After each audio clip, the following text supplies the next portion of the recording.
اعوذ باللہ من الشیطان الرجیم بسم اللہ الرحمن الرحیم۔ السلام علیکم۔ جب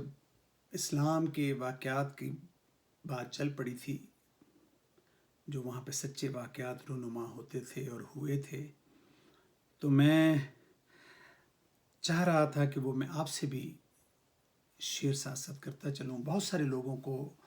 جس طرح ہر روز ہم ذکر الہی کرتے ہیں اور بار بار ذکر الہی کا ذکر ہے، تاکہ شیطان کا جو غلبہ ہے ہم پہ جاری نہ رہے،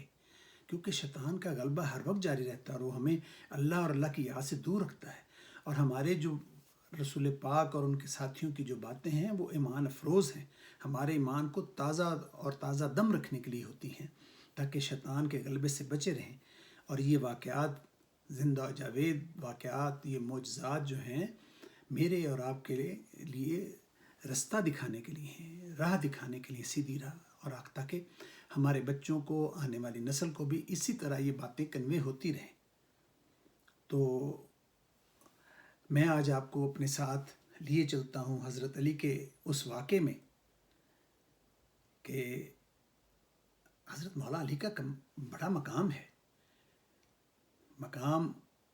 اس لیے نہیں کہ میں کہہ رہا ہوں، اس لیے کہ یہ رسول پاک صلی اللہ علیہ وسلم کے بہترین دوستوں میں بھی تھے، چچا زاد بھائی بھی تھے، بچوں میں سب سے پہلے اسلام بھی لائے تھے، اور جو 10 صحابہ ہیں، عشر مبشرہ جنہیں کہتے ہیں، ان میں جن کو کہ جنت میں داخلے کی دنیا میں ہی وہی دے دی گئی تھی کہ وہ لوگ جنتی ہیں، ان میں ہیں۔ اور آپ خلیفہ وقت تھے، حضور صلی اللہ علیہ وسلم کے بااعتماد اور محبت والے جو سب سے زیادہ ساتھی تھے ان میں سے ایک تھے۔ اور کیا کیا مقام ہیں کہ میں آپ کو اگر دن بھر لگا رہا ہوں تو وہ تعریف اور وہ مقام بیان نہیں کر سکتا۔ اور اس کے لیے میں انشاءاللہ ساتھ ساتھ ویڈیوز کرتا رہوں گا اور آپ کے پاس حاضری بھی دیتا رہوں گا۔ آج میں ان کے ایک خاص اسلوب، جو ان کی ایک بڑی احسن عادت تھی، جو بہت پیار اور محبت سے وہ کرتے تھے، اور جو انہوں نے خود بیان کی، جو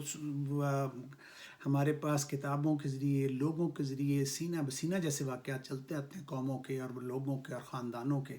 وہ ہمارے تک پہنچی۔ اور وہ یہ تھی کہ حضرت علی نے فرمایا کہ جب میں پریشان ہوتا ہوں یا کوئی بات ہوتی ہے، جب میں چاہتا ہوں کہ میں اللہ تعالیٰ سے اپنی گزارشات کروں، اپنی باتیں منواؤں، اپنی باتیں کہوں، دعائیں مانگوں، اللہ سے باتیں کروں، تو میں سب سے دنیا چھوڑ کے بس نماز کے لیے کھڑا ہو جاتا ہوں۔ چاہے نوافل ہیں، چاہے کوئی نماز، میں نماز کے لیے کھڑا ہو جاتا ہوں، اللہ کے روبرو ہاتھ باندھ لیتا ہوں اور نماز کے لیے کھڑا ہو جاتا ہوں، اور بس اپنی گزارشات اور اپنی باتیں میں اللہ سے کرنے لگ جاتا ہوں۔ اور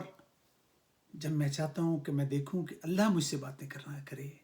جب مجھ سے اللہ باتیں کرے، تو میں قرآن پاک کھول لیتا ہوں، تو وہ اللہ پاک مجھ سے باتیں کرتے ہیں۔ جب میں وہ پڑھتا ہوں تو اللہ پاک مجھ سے باتیں کر رہے ہوتے ہیں، وہ فرمان ان کے پڑھ رہا ہوتا ہوں۔ کیا بات ہے، کیا سکون کی اور کیا محبتوں کی بات تو ہے ہی ہے، لیکن آپ کے اور میرے بتانے کی اور سکھانے کی بات ہے۔ کیا طریقہ ہے بات بتانے کا، اور کیا طریقہ ہے بات آگے پھیلانے کا اور کرنے کا، کہ آپ دیکھیں کہ جب میں چاہتا ہوں کہ اللہ سے میں باتیں کروں، تو میں نے کئی ویڈیو بھی اس پہ کی ہیں کہ جب انسان نماز پڑھ رہا ہوتا ہے، جب سجدے میں ہوتا ہے، تو وہ اس کی اور دنیا اللہ کے درمیان کوئی چیز، کوئی پردہ نہیں ہوتا، کوئی چیز حائل نہیں ہوتی، اس کا ڈائریکٹ رابطہ اپنے اللہ سے ہو رہا ہوتا ہے، جو شارق سے قریب ہے۔ مگر ہم اشارہ ہمیشہ اوپر کرتے ہیں، چونکہ اللہ پاک فرماتے ہیں کہ ورش، ہم سب کو یہ بتایا گیا کہ ورش عظیم ان کا ہے، وہ وہاں پہ رہتے ہیں، مگر اللہ پاک کہتے ہیں کہ میں تو تمہارے رگے جاں سے قریب ہوں، مجھے یاد تو کرو، میں سنتا بھی ہوں، جواب بھی دیتا ہوں، مانتا بھی ہوں، معاف بھی کرتا ہوں۔ تو بس چلیے آپ بھی اللہ سے باتیں کیا کریں، اپنے دکھ، اپنی باتیں، اپنے دل کی باتیں اس کے ساتھ شیئر کیا کریں، اس سے مانگا کیا کریں، اور جب ہدایات لینی ہوں اللہ سے، اللہ کی بات سے، اللہ آپ کو کیا کیا ہدایات دے رہا ہے، حکم کر رہا ہے، تو بس قرآن کھول لیا کیجئے، پڑھا کیجئے اسے۔ میری اور آپ کی زبان عربی نہیں ہے، اس لیے ہمارے لیے مشکل ہے، مگر اللہ کے نیک بندوں نے یہ مشکل بھی آسان کر دی ہے کہ ساتھ ہر زبان میں ترجمے آ گئے ہیں، مگر عربی میں زبان قرآن پاک پڑھنا ضروری ہے کہ اس میں جو لاجک اللہ پاک نے جس انداز میں، جس پیرائے میں، جس کانٹیکسٹ میں وہ باتیں ہوئی ہیں، وہ عربی ہی میں ہے، کسی اور زبان میں نہیں ہو سکتی۔ تو اس کا پڑھنا اس لیے ضروری ہے۔ نماز بھی عربی میں اسی لیے ہی پڑھی جاتی ہے کہ اس کے مفہوم جو ہیں بہت سارے ہوتے ہیں، لیکن کانٹیکسٹ جو اللہ نے جس میں اسے بیان کیا ہے، جو فرما رہے ہیں، وہ اسی زبان میں ہے۔ تو آپ اسے پڑھیں اور اس کو ترجمے کے ساتھ پڑھیں، تو اللہ کے احکام بھی آپ سننا شروع کر دیں گے، اللہ آپ کے ساتھ باتیں کرنے شروع کر دے گا۔ تو اللہ تعالیٰ میری اور آپ کی اس حاضری کو قبول کرے۔ تو انشاءاللہ پھر حاضر ہوتا ہوں، بس آپ اپنا کام کریں، میں اپنا کر رہا ہوں، آپ تک آ جاتا ہوں، یا اللہ اور اللہ کے بندوں کی باتیں پہنچاتا ہوں، اللہ کے رسول کی باتیں پہنچاتا ہوں۔ آپ بس ایک بٹن سے اس سبسکرائب کروائیں،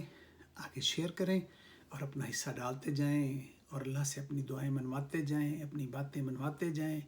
اور دین و دنیا کامیاب کرواتے جائیں۔ اللہ حافظ نگہبان۔